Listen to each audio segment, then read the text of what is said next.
shocked at the results of this latest election, one way or the other, if you were shocked by the outcome of this election, I'm going to say one thing very strongly to you. You need to broaden where you're getting your information from. If you were taken aback, if you thought there was a blue wave, you need to broaden where you're getting your information from. If you thought there was a giant red wave, you need to broaden where you're getting your information from. And we need to understand that where we have now a great show on Netflix I recommend called The Social Dilemma, which shows how the social media companies actually work, the way Facebook actually works, the way these algorithms work. They just keep you showing you more and more of what you want.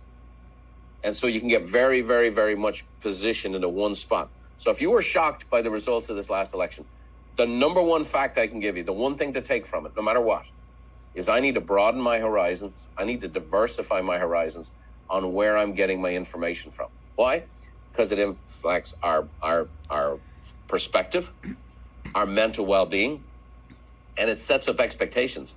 And when those expectations aren't met, there's a tremendous amount of disappointment, being upset, frustrated, so on and so forth, and it throws gas on a fire. So that would be my number one tip for today. If you got surprised by this election, to me, there wasn't anything really surprising in this election.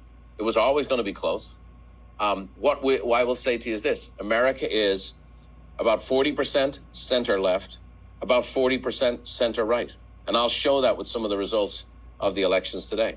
And then you have your extreme positions on both sides. That's how this election came down.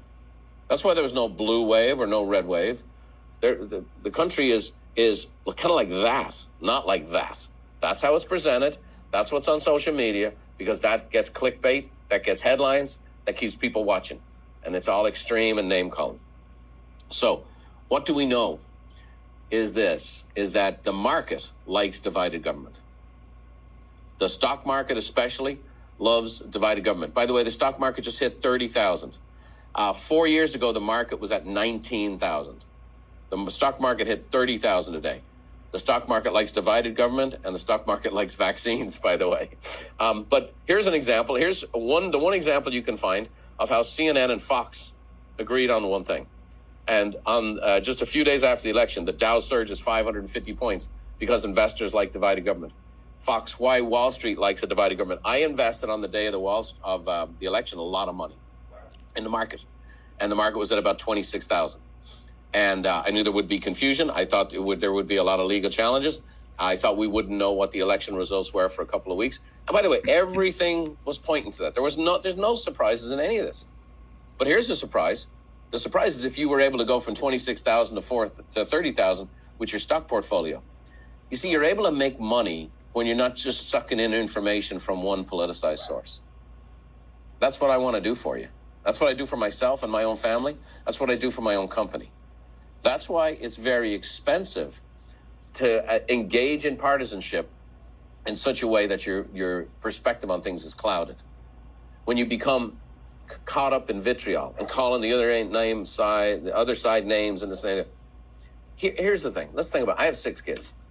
One of the best things I've done as a parent is not give my kids everything they want. Wouldn't you agree that's kind of a good way to go as a parent?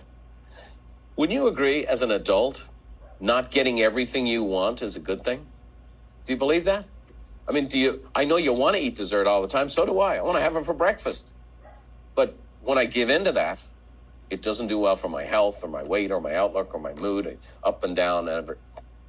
Beware the person who gets everything they want. Beware the child that gets everything they want. Beware the political party that gets everything they want. Beware of that. So it's a really healthy thing. Divided government actually brings stability.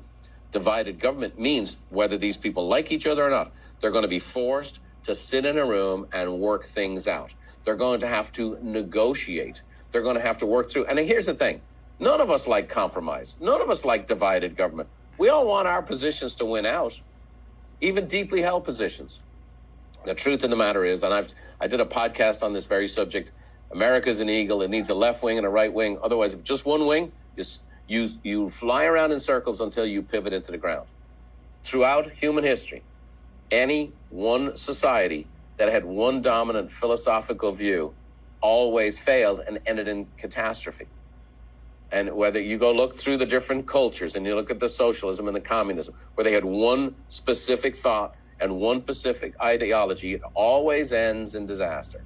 So the fact of the matter is, even though it's kind of like kissing your sister and nobody kind of gets what they want, divided government works well. And you'll see the market will do well, culturally, societally. It doesn't mean you have to get along great. It just means you're forced to work things out, okay? And